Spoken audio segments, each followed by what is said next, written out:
10 नवंबर धनतेरस के दिन जरूर खरीदना ये सभी चीजें। धन को चुंबक की तरह खींचता है। दोस्तों, वीडियो को पूरा देखें। वीडियो के अंत में उपाय बताया गया है। श्री शिवाय नमस्तुभ्यम, हर हर महादेव। नमस्कार दोस्तों, स्वागत है आपका हमारे YouTube चैनल में। दोस्तों, अगर आप अपने जीवन में कुछ नया सीखना चाहते हैं तो हमारे YouTube चैनल को सब्सक्राइब करें। चलिए वीडियो को शुरू करते हैं। धनतेरस से दिवाली के त्योहार का शुभारंभ होता है। हर साल कार्तिक माह के कृष्ण पक्ष की त्रयोदशी तिथि को धनतेरस मनाते हैं। इसे धन त्रयोदशी भी कहते हैं। त्रयोदशी को प्रदोष व्रत भी रखा जाता है।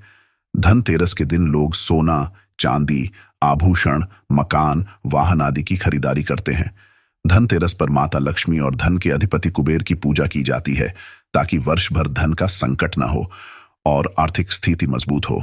वैदिक पंचांग के अनुसार इस साल कार्तिक कृष्ण त्रयोदशी तिथि का प्रारंभ 10 नवंबर को दोपहर 12:35 पर हो रहा है। यह तिथि 11 नवंबर को दोपहर 1:27 तक मान्य है। ऐसे में प्रदोष काल 10 नवंबर को प्राप्त हो रहा है। इसलिए इस वर्ष धनतेरस 10 नवंबर दिन शुक्रवार को है। 10 नवंबर को धनतेरस पर गणेश, कुबेर और लक्ष्मी पूजा का मुहूर्त शाम 5:47 से प्रारंभ होगा और यह मुहूर्त शाम 7:47 तक रहेगा। इस बार धनतेरस पूजा के लिए आपको 1 घंटा 56 मिनट का शुभ समय प्राप्त होगा। इस दिन ही यमदीपम भी होगा। धनतेरस को प्रदोष काल शाम 5:30 से शुरू हो रहा है, जो रात 8:08 तक रहेगा। वहीं वृषभ काल शाम 5:47 से शाम 7:43 तक रहेगा।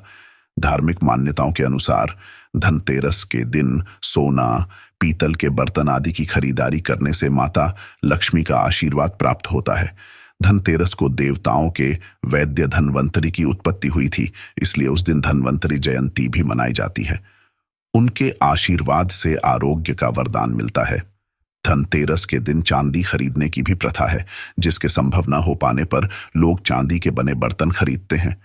इसके पीछे यह कारण माना जाता है कि यह चंद्रमा का प्रतीक है, जो शीतलता प्रदान करता है और मन में संतोष रूपी धन का वास होता है। संतोष को सबसे बड़ा धन कहा गया है।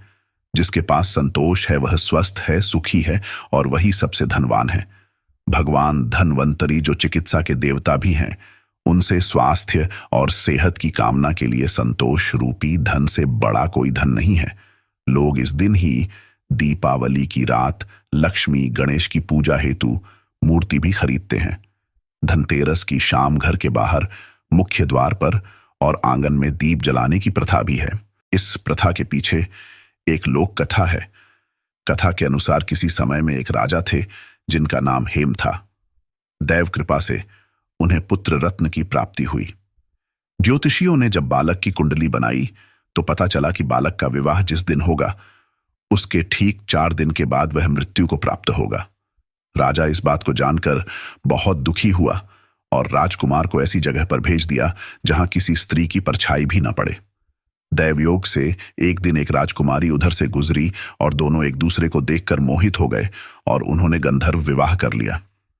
विवाह के पश्चात विधि का विधान सामने आया और विवाह के 4 दिन बाद यमदूत उस राजकुमार के प्राण लेने आ पहुंचे। जब यमदूत राजकुमार प्राण ले जा रहे थे, उस वक्त नवविवाहिता उसकी पत्नी का विलाप सुनकर उनका हृदय भी द्रवित हो उठा, परंतु विधि के अनुसार उन्हें अपना कार्य करना पड़ा। यमराज को जब यमदूत यह कह रहे थे, उसी समय उनमें से एक ने यम देवता से विनती की, हे यमराज, क्या कोई ऐसा उपाय नहीं है जिससे मनुष्य अकाल मृत्यु से मुक्त हो जाए? दूत के इस प्रकार अनुरोध करने से यम देवता बोले, हे दूत, अकाल मृत्यु तो कर्म की गति है। इससे मुक्ति का एक आसान तरीका मैं तुम्हें बताता हूं, सो सुनो। कार्तिक कृष्ण पक्ष की त्रयोदशी रात जो प्राणी मेरे नाम से पूजन करके दीपमाला दक्षिण दिशा की ओर भेंट करता है, उसे अकाल मृत्यु का भय नहीं रहता है। यही कारण है कि लोग इस दिन घर से बाहर दक्षिण दिशा की ओर दीप जलाकर रखते हैं।